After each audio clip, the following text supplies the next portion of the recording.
개헌안 내용을 먼저 보면 아마 가장 관심을 갖는 부분이 권력 구조와 관련된 부분일 겁니다. 대통령 개헌안의 내용은 4년 연임 대통령제를 유지를 하면서 대통령의 권한을 어떻게 분산할지를 핵심 내용으로 담고 있는데요. 아마 이 부분에 있어서 청와대와 자문위원들이 좀 굉장히 고민을 많이 한 것 같습니다.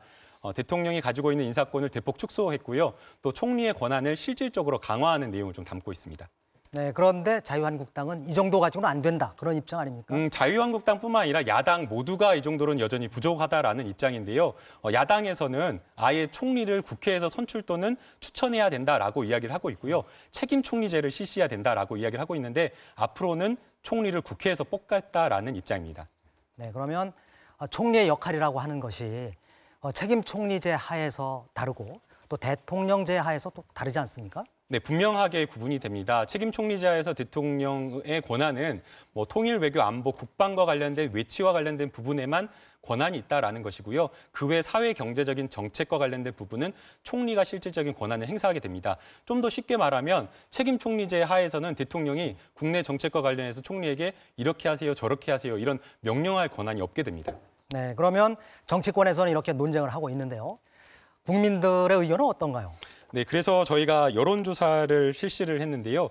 MBC 여론조사를 보게 되면 대통령제와 관련해서 대통령제가 좋다라고 답변을 한 사람이 70%였습니다. 반면에 의원 집정구제나 의원내각제와 관련된 총리 중심의 국회 중심의 권력 구조가 좋다고 답변을 한 응답자는 21%에 그쳤습니다.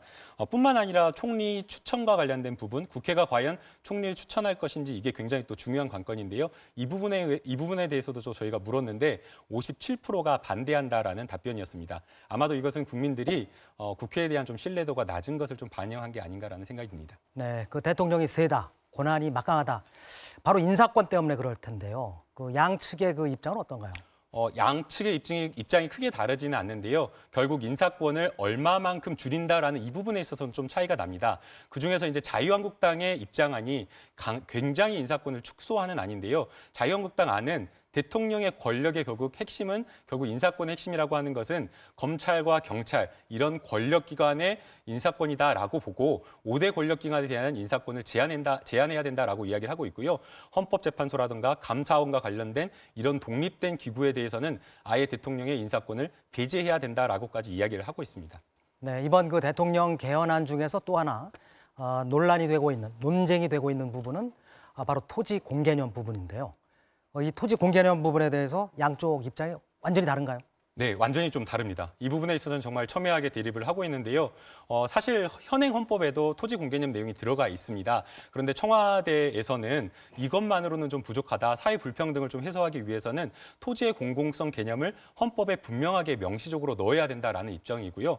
자유한국당은 이런 헌법에 토지 공개념을 넣는 것 자체가 개인이 가지고 있는 사유재산권을 좀 너무 과도하게 제한하는 것이 아니냐라고 이렇게 이야기를 하고 있고요.